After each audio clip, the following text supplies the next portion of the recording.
Should you be able to defend yourself against literal terrorists coming across your border and trying to kill you and all people around you?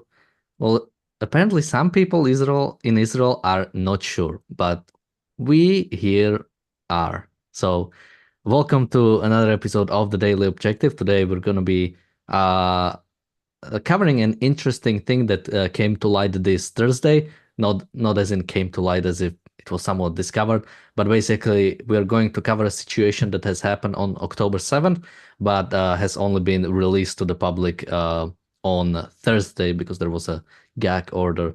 So joining me today is James Valliant. Hey James, how are you doing? Great. How about you? It's pretty interesting. Interesting. So Yes. yeah, let's bring in the topic. So we'll cover so this is what happened. So this has happened on October 7th. Um, Basically what has happened is three civilians in Israel during October 7th basically wanted to go and defend their country. They went into the area where there were still Nakba forces, there were still Hamas terrorists. They found weapons of some fallen terrorists. They took the weapons, and now here the story sort of goes in two different ways. So everybody agrees on this, and then the police. So they were detained. They were detained until now. I think one of them is still detained, but for something different.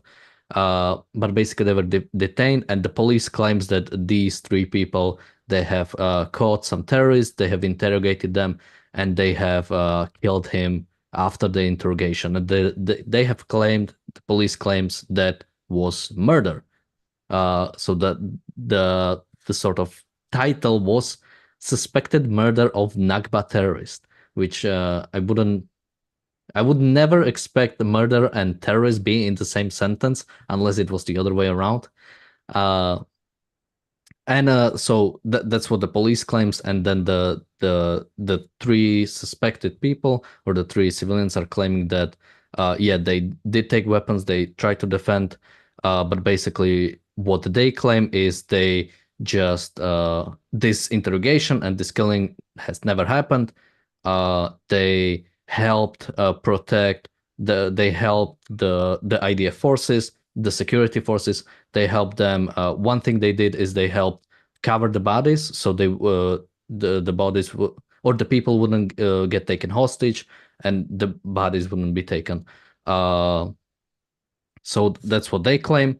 And basically, what has happened on Thursday is so the police was asking to extend the detention because you can only detain someone for so long. They were asking to extend it, but the courts have rejected it. I think they took it one level higher. They rejected it again. I read something they want to take it even to the Supreme Court. So we might be talking about it again. Uh, but so far, the courts have rejected it. And also the suspects asked to lift the gag order and basically for this story to be released. And it was released on Thursday. That's why we're talking about it.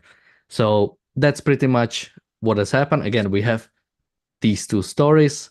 One more thing I should claim, should say is one, at least one thing that those civilians claimed, or one of them has claimed that if because Hamas has recorded everything, every single thing that has happened on October 7th, all the fighters had cameras on them, and one of the one way he's trying to defend himself is by saying, yeah, that there is no such recording of him of doing anything like that. They completely deny it.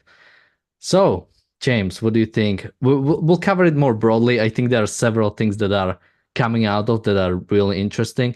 But what do you think about just specifically this story in concrete? Are they, well, what do you think? Well, I think so long as we're in a state of uncertainty about the specific facts, I think we have to handle it in a series of hypotheticals because we don't know yet the facts. And if these guys do go to trial for murder, I presume that the whole body of facts would have to come out about this. But starting from square one, I Israel is being invaded by Hamas and Palestinian civilians. Hamas does not wear uniforms. Hamas people are invading, others are invading Israel. They're in Israel as invaders doing atrocities on October 7th. Whether or not you're with the Israeli Defense Forces or not, you can go ahead and kill those people, in my view. That's an act of self-defense and defense of others. Perfectly legitimate if they'd shot this guy on sight. They could have killed him. Full stop. I see an armed Palestinian in southern Israel on October 7th. I don't care if I'm with the IDF. I don't care if I'm a civilian. I have a right to shoot that man dead. Full stop. They might have, if he was indeed an armed Palestinian in Israel, southern Israel on October 7th, he's lucky to be, he wasn't lucky he died, but if he had survived, he would be lucky to be alive. He does not, he's forfeited his right to life by entering Israel with a weapon. Full stop. So it doesn't matter whether they're IDF, it doesn't matter whether they're civilians. That was an act of self-defense if they had killed him there on October 7th in southern Israel. Full stop. Now, it gets a little more complicated. What if I'm certain, and this is not at all clear, what if I'm certain that I am safe, he's completely surrendered and completely under our control? Can we just kill him now that we can safely arrest him and take him back? Well, like I say, that's very fact and context dependent. On the battlefield, which it was, of October 7th, IDF famously was not immediately there to do the defending that should have been done in southern Israel. And so it's up to the civilians to defend themselves and to take whatever appropriate action they think is necessary. If, for example, I've got someone and I don't know whether I'm safe, what if there's another group of Palestinians coming over the hill? What if I don't know whether I can safely get this guy to the IDF to be a prisoner? Do they have a right to shoot him dead there? Yeah, they do. Shoot him dead. Now, let's imagine another scenario. I'm absolutely certain that I'm perfectly safe now. I don't think anyone in southern Israel on October 7th could say that they were perfectly safe at any point. But if I'm safe and can safely, and this guy's totally disarmed and harmless, and I know he's harmless, should I not bring him into custody then? Yeah, that's a gratuitous death. Now, that's complicated by the fact that Israel shamefully exchanges prisoners for dead bodies, for example. So their position, we're out there trying to protect fallen soldiers and fallen people so that their bodies aren't taken and used as bargaining chips, seems very plausible and reasonable to me as well. Also, interrogation by itself is not exclusively the function of government. Let's assume that even the prosecutor's case the cop's case is correct, and that these civilians were asking questions. Are there other, what's happening over here? Do you know where did my friend that was taken go? Is there a kind of question and answer stuff that they have every right to elicit at the point of a gun from an armed Palestinian in Israel on October 7th? Yeah, they do. They have a right to question him, to find out information that would help them in their self-defense, which is perfectly reasonable self-defense. Obtaining that information, if there's no safe way to get this guy from the battlefield, do they have a right to kill him? Yeah, they absolutely do. They absolutely do. Now, as I say, the scenario is Israel's own laws. Israel has laws against murder. You can't just murder someone, even a Palestinian who happens to have wandered into Israel, just because you want to kill him. But the context here is October 7th. The context here is that he was an armed Palestinian in southern Israel on October 7th, at a very minimum. That in itself creates a reasonable cause for these civilians to interrogate and, if necessary, kill the person, depending on the context. Now, and I really don't trust the police in this context in terms of making that moral call there. They're probably going to lean on the side of, no, only we can do it, only the IDF can do it. If he was truly surrendered, you had to turn him over to us. Well, that's a lot of second guessing of people on October 7th in southern Israel, where over 1,000 people were slaughtered in the most atrocious ways possible. So I would lean on the side of understanding the fog of war on October 7th. And here it's not so much fog, he's an armed Palestinian in southern Israel on October 7th. The presumption is kill him on sight unless you need some information from him. You have every right to ask questions, even at the point of a gun. And if there is no safe way to extract them from that situation, if you are not safe from the potential of more Palestinians coming at you, shoot and kill him. Absolutely. That's what warfare is. That's what warfare is. Now, I understand these people deny that they did it. In fact, one of the three young men says, I wasn't involved in any interrogation. I wasn't even in. So it really depends upon the evidence that they have as well. I understand his mother is also complaining, my son didn't do anything that you're accusing him of. Well, that's a fact that they should. What's interesting is that they released these guys and then lifted the gag order, right? So even if they proceed with the case, they're sort of admitting this is a complex situation. We're not maybe certain of the facts. Let the facts come out in a trial. Israel has a due process. Israel has a legitimate criminal justice system, at least compared to anything in the region. They've got a process. They've got due process of law. But criminal defendants have legal rights.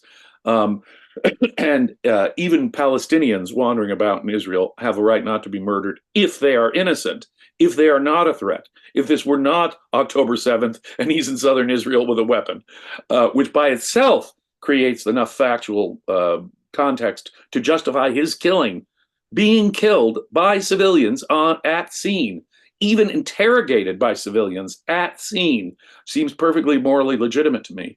And my fear is Israeli law does not share my view of morality on this.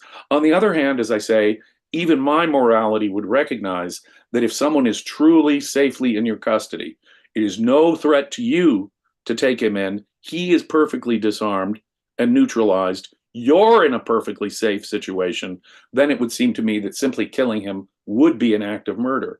We would need to take him back in whatever military tribunal. Now, can prisoners of war be executed in my mind? If the Israeli government took this guy in, took the evidence and said, yeah, he was part of the invasion force of October 7th, all those people should be executed. All those people should be killed. This is not normal criminal law. In normal criminal law, I am skeptical of the death penalty. I'll just tell you right up front, because it's a question of epistemological certainty and whether we can know that someone is, because you can't take back the death penalty. On the other hand, I think warfare is an entirely different context. You could shoot to kill them. You could shoot to kill them without any trial, without any due process at all on the battlefield. And that is perfectly reasonable self-defense. Even if you hold them in your custody for a couple hours, killing them might be perfectly appropriate if you're not in a safe situation. If you're not in a safe situation, you kill that guy rather than have him endanger you in the context you're in. Now, as I say, the scenario, which has not been laid out to me in the facts yet, I don't really see this yet. But if what the police are saying, and if I can add a few facts in that aren't part of what the police have reported, let's assume these three Israeli civilians were perfectly safe. They're in southern Israel on October 7th, so I think that's going to be a hard sell. But let's assume that they're perfectly safe, and this guy is the only guy there. They've totally disarmed him. He's no longer any threat for sure, and you can turn him over to IDF safely. Then, under those circumstances, it would, in my mind, be murder, or at least some kind of unlawful killing. And by the way, there are homicide levels less than murder, which this might be. For example, in my country, voluntary manslaughter means that can be imperfect self-defense. Imperfect self-defense. It was unreasonable, but apparent. It seemed to me I needed to defend myself. Even if that's an unreasonable belief, if I have sufficient provocation that way, it's not murder, it's manslaughter. I was acting under the need for apparent self-defense. So we, even in domestic criminal trials, we cut people slack for their level of intent and the wider context.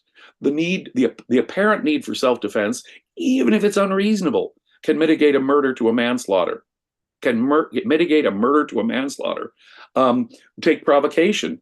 If someone is adequately provoked, we say they're acting under the heat of the moment's provocation. That reduces a murder charge to a manslaughter charge in the United States.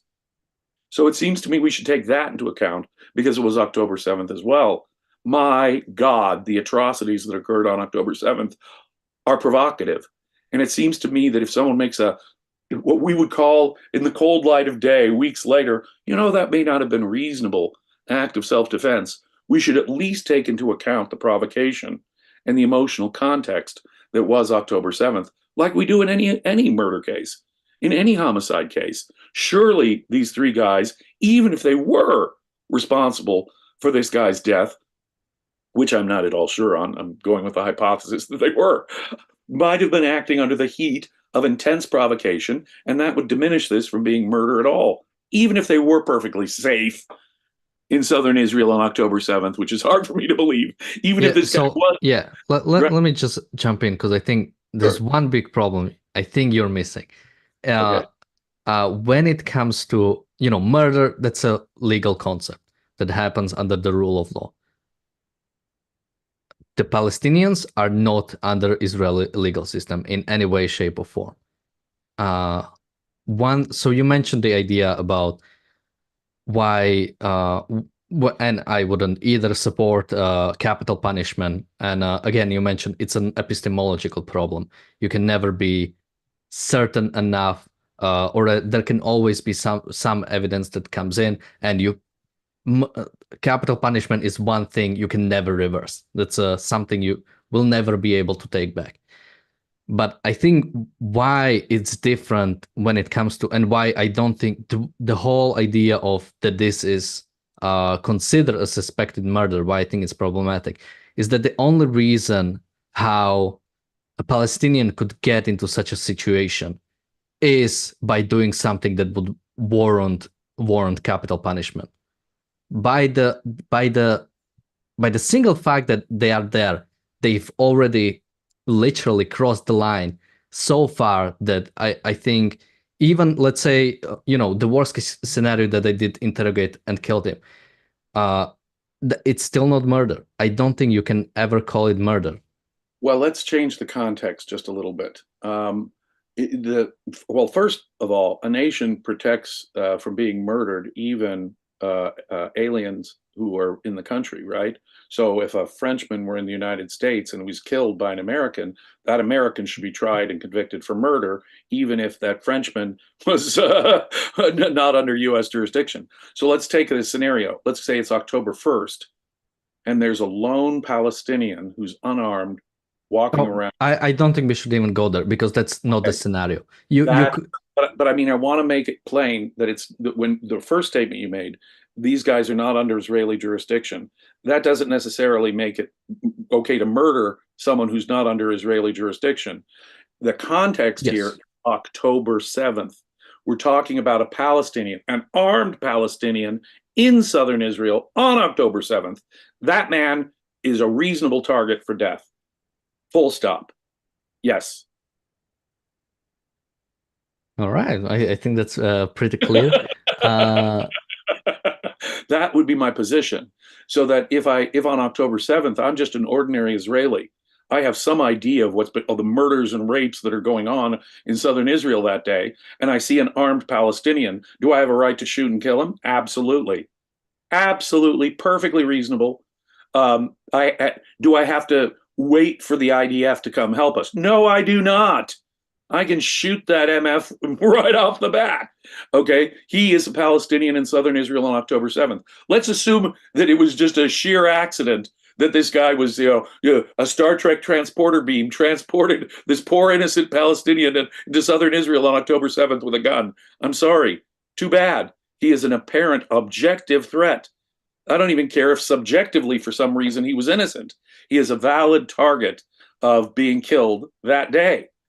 To me, the murder of an armed Palestinian in southern Israel on October 7th is conceptually a hard sell.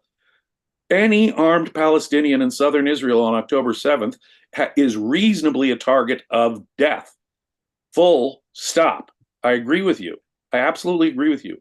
I'm only creating the possibility, because I don't know the facts for sure, of them being perfect. Now, on October 7th in southern Israel, no one was perfectly safe. You didn't know whether more Palestinians were going to come over the hill. You didn't know how safe it was, or when the IDF is going to arrive. You don't know any of those things. And at that moment, in the tension of that moment, it seems to me absurd to be talking about murder. Absolutely absurd. On the other hand, conceptually, if they could factually create the scenario where no, it's perfectly safe, they're disarmed the guy, he's alone and surrounded, no more Palestinians could even theoretically be coming over the hill, then I think the right thing to do is to take him into custody. Even knowing, and I'm going to say this, even knowing the immoral way Israel will bargain with Palestinian hostages, I think that's immoral, but that's the policy of your government. And at that point, it has to be the policy of your government. That's where I would draw the line, if that makes sense. Yeah, I know where you're coming from, but it seems like so yeah, almost arbitrary. Like it's such a epistemologically, it's such an insane scenario that even talking about it, it's well, which I definitely want to see. I think this might be like a really big thing. So I haven't yet found an article in English, so the ones we have are from Hebrew. So I Thank you think for it, getting translations for those. That was anyway. But the facts are very much still in dispute. But I will concede your point here that we don't have evidence. That is to say, the arbitrary part of what you were saying. We don't have evidence for what I'm saying. On the other hand, it's a scenario where I don't have conclusive evidence on either side. But I do have this evidence. We have an armed Palestinian in Israel on October 7th. That scenario by itself, all other things being equal, makes him a valid subject of being shot and killed right then and there. Now, they say they interrogated him, and one of the reports is that they kicked him and that the kicks may have been involved in his eventual death. But they're, my God, if they're getting information that might save lives, if they're getting information where the terrorists, the killer, these atrocity committers are from, where are there more coming? Are there more targets? Where are the other bad guys? If you're interrogating them and you're a civilian, you point the gun at them, and if they're not giving you the right answers, and it's still a dangerous situation, shoot him or kick him, kill him. Perfectly moral. Perfectly moral. The rules about government tortured interrogation probably don't apply to civilians. But then again, that's the danger in committing October 7th. My Hamas folks out there, you better not do an October 7th, because guess what? The neighbors might get upset and start when they find someone, they might kick the truth out of you for their own self protection. Yeah, I yeah, have I mean, I have zero sympathy for any armed Palestinians in southern Israel on October 7th. It cannot be a quote innocent scenario, or is extremely unlikely to be an innocent scenario. So I grant you, it's arbitrary for me to be inventing this possibility that might occur that doesn't seem likely to have occurred and for which we don't have evidence. I grant you, there's an element of the arbitrary there, but I'm just theoretically in this fog part, in the part where we don't know what really went down, I'm just creating the theoretical possibility for what I would find to be objectionable and perhaps worthy of criminal prosecution, taking into account all of the mitigating factors, mind you, of a civilian in terror, from a group of civilians in terror on October 7th because of what happened in October 7th, who have an armed Palestinian right in front of them. uh, so maybe just to make more people hate me, I'm going to a bit a broader point, because whenever you know that, and this is case especially with the Americans and their gun culture, the sort of like I want to defend myself, I want to be able, and because of I think the monopoly of power that I think the government needs to basically to protect us, and they do get it from us, so in that sense we do have it. That's why you do have the right to self-defense. But it was always something, the first time so when I went to America, I actually did go to a gun range and I shoot gun. So I know how to do it. I know how they work. And yeah, I didn't like the power. I didn't like the fact that I was I could just do this and like kill some. I think it's just something that really it should be something for professionals. It should be something for the police force, for the soldiers. That's why I think That's why I think the biggest problem with this case is Israel and the fact that they allowed this situation to happen. They made the situations where civilians had to go to the south of the border to protect their people. Where where the yeah, basically where the whole policy of the government, that we even got to the point where October 7th was allowed to happen, the whole fact that IDF wasn't fully ready, that the government wasn't fully ready for such a scenario, that so many people died because, and I think it's such a huge failure of the Israeli government that if they try to go around and blame the civilians for doing the best they could to protect themselves, I think it's really problematic. I I think agree. you get to the point where, yeah, the government really abuses the power they Well, need to have. even if I agree that, and I do agree that the use of organized force, I've surrendered to my government. I wouldn't try. I can't have an ICBM. I can't form my own army. You know what I mean? When it comes to fighting force, well after the fact, when it comes to fighting the initiation of force in an organized way, like a military does, that, of course, I've utterly surrendered, and we have to kind of surrender. Otherwise, everyone will be having ICBMs in their backyard who can afford it, and we can't have, or even just howitzers, and tanks. No, no, no. Not even that, even simple That's not. guns. No, I'm going to be a I big. mean, I I'm wouldn't going to argue be a for big banning them, defender. but Yeah, no, because I have not surrendered my immediate right to self-defense. The police are not going to be here when the guy's breaking into my home, and he's got a gun or a knife. I have a right to shoot him.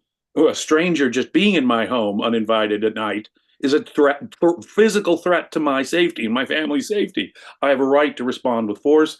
And without getting into the gun control thing, I am a believer in the absolutely in the right to have whatever weaponry is necessary. And I'm afraid in the United States, self-defense requires sometimes that you have the personal firearms.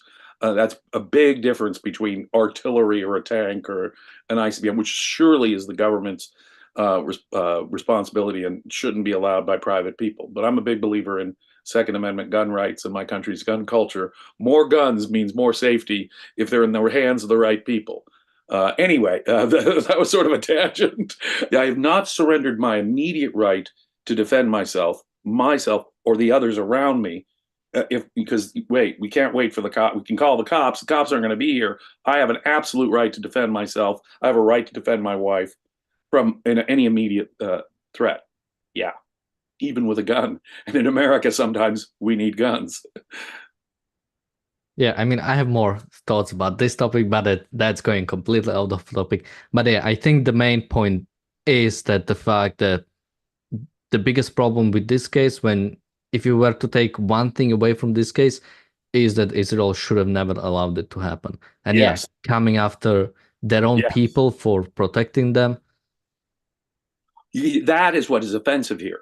What's offensive here is that Israel allowed this to happen, permitted this to happen. They were not responding at the moment adequately. These people have every right, the civilians in southern Israel have every right to shoot the armed Palestinians on site in southern Israel on October 7th. Full stop. They have every right to step in because the government wasn't protecting them. I mean, if there's some foreign invasion, if Germany decided to invade Poland again, the Poles don't need to wait for the Polish government to respond. They can push back the German invasion. Obviously, both Poland and Germany are part of NATO, and this is a scenario not as realistic as it was 80 some years ago. But on the other hand, just take it out of this context so you can conceptually see what's going on here. Israel had let down the people who had to take it into their own hands surely at least on October 7th, take it into their own hands to defend themselves and their community. Absolutely. Yeah, I mean, I would probably be against, civilians now going into Gaza and just Yes, doing. that's a I different. That's different. We're talking on October 7th, an armed Palestinian in southern Israel. No, it's reasonable to shoot to kill, even if you're a civilian. It's reasonable to detain, and if you're trying to get information from him, right? And the same rules for the civilians don't apply to the government. Now, in a situation where you're not sure whether there's more Palestinians coming over the hill, I'm not going to second guess the activities of those civilians in extracting information or killing the guy. Not on October 7th. Not on October 7th. As I say, I can imagine conceptually a factual scenario that could mean that these guys should be prosecuted criminally for something taking into account. But as you point out, it's arbitrary. I don't have that evidence in front of me. In fact, I don't have much evidence in front of me. I would want to see much more evidence for me to be able to make a definitive moral judgment on this case. But all other things being equal, presumptively, an armed Palestinian in southern Israel on October 7th should expect to be killed. And it's perfectly moral to kill him. Yeah, so I think that's enough for this topic. We might be talking about it in the future. I mean, I'm not sure if it will go to the Supreme Court. Some people are talking about it. We might even hear more about it if, because I said this story so far, I only found it in Hebrew. So if it is translated into English, we might see more people talking about it. Well, thank you, James, for joining me today. Make sure to join us tomorrow, where we'll be talking about are Palestinians standing up to Hamas. There's another story of someone speaking out. So we'll see, is it the actual time for a revolution for the Palestinian people? Oh, and Razi reminds me to thank the super chats. Thank you, Bonnie, and thank you, Jonathan. Thank you so much. Thank you, everyone, for watching us today. As I said, we'll be back tomorrow. Thank you, James. Thank you, everyone, and bye bye.